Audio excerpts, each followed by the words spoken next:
দেশের কয়েকটা auto rickshaw আপনারা ভাইঙা একেবারে দেশ একেবারে উন্নত করে ফেলবেন, দেশের যানজট শেষ হয়ে যাব, আপনার হচ্ছে কি বলে কোনো প্রকার অ্যাক্সিডেন্ট হইব না, কোনো কিচ্ছু হইব না, তাই না ভাই? এতই যদি সাধু বানা করতে চান, এই যে অটো রিক্সাগুলা কেনার পিছনে এক একটা মানুষ কতটুকু পরিশ্রম দিছে, কত রকমের লোন, কত রকমের কিস্তি নিছে, সেই কিস্তি আগে দূর কইরা তারপরে ওই অটো রিক্সা ওলার ভাইয়ার তারপরে রিক্সা ভাঙেন। আর এর চাইতে বড় বড় কথা কি জানেন, যে যারা এত ফাস্টলি যে বাইক চালায়, এই করে সেই করে, ছোট ছোট বাচ্চারা বাংলাদেশের দেখি ড্রাইভিং লাইসেন্স ছাড়াই হচ্ছে গাড়ি চালাইতেছে, এগুলারে করেন। আরো সবচাইতে বড় কথা কি জানেন, যারা অটো রিক্সা বানাইতেছে তাদের যায় ওইসব কোম্পানি বন্ধ করেন। আপনারা এত গরিব গরিব মানুষের পেটে লাথি মাইরা আপনারা অটো রিক্সা ভাঙা ফেলতেছেন, একেবারে উপকার করে ফেলতেছেন। হায় আল্লাহ, কিভাবে মানুষগুলা কান্না করতেছে যে অটো রিক্সাগুলো ভাঙতেছে।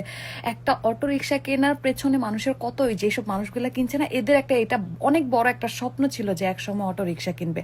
আপনারা দেশের বেকারত্ব শেষ না কইরা আপনারা হচ্ছে একেবারে দেশ উন্নতি করতে যাইতেছেন, তাই না? এটা কেমন ধরনের উন্নতি? আগে যেসব মানুষের এই যে অটো রিক্সা ভাঙতেছেন, এইসব মানুষের কত টাকা দিয়ে অটো রিক্সা কিনছে, এই টাকা শেষ কইরা, ঋণ শেষ কইরা, তারপরে হচ্ছে তাকে কাজের ব্যবস্থা কইরা দিয়া তারপরে এদের অটো রিক্সা আপনাদের ভাঙার দরকার।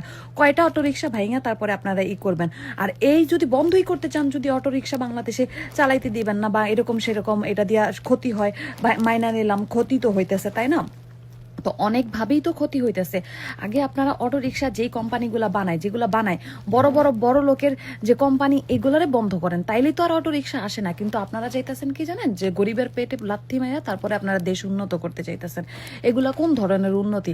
আমি ওই দিনও দেখলাম শাহবাগ, এই জায়গায় সেই জায়গায় ছোট্ট ছোট্ট বাচ্চারা হচ্ছে আপনার আর কি বলে আর লাইসেন্স ছাড়াই হচ্ছে গাড়ি চালাইতেছে। ছোট ছোট, কে শিখাইছে? বাপ শিখাইছে, এই শিখাইছে, সেই শিখাইছে, কাজ করতেছে। ছোট ছোট মানুষ। আপনাদের আমাদের দেশে কি জন্য জানেন এরকম চুরি চাপাটি এরকম সেটাও সবকিছু বাড়তেছে? কারণ আপনারা যখন মানুষের পেটে এরকম ভাবে লাথি মেরা নিজের তাদের রুজি রুটি নিয়ে ছিনে আনেন, তারপরে যে দেশে চুরি ডাকাতি এইসব বাড়ে। কারণ এই যে মানুষটারা, আপনারা যে অটো রিক্সা যে এইভাবে মানুষ কান্না করতেছে, আমার দেখা এত বেশি খারাপ লাগছে। আমি এত সেকেন্ডের বেশি ভিডিওগুলো দেখতে পারতেছিলাম না, নিজের মনুষ্যত্ব আমার কেমন লাগতেছে। আর আপনারা ভাইঙা ফেলতেছেন এরকম কইরা। দেখেন এই ভাই এক একজনে বলতেছে কান্না কইরা কইরা যে আমি এটা আমার কিস্তির কি হইব, আমি লোন করে আনছি। তাদের পিছনে এই অটো রিক্সার এক একটার পিছনে একটা ফুল ফ্যামিলি হচ্ছে ট্রাভেল করতেছে, একটা ফুল ফ্যামিলি ডিপেন্ড করে এই একটা অটো রিক্সার পিছনে, যে সারাদিন কাজ করে যত টাকা পাইবো এটা দিয়ে বাচ্চা বউ ফ্যামিলি সবাইরে চালাইবো। আর আপনারা সেই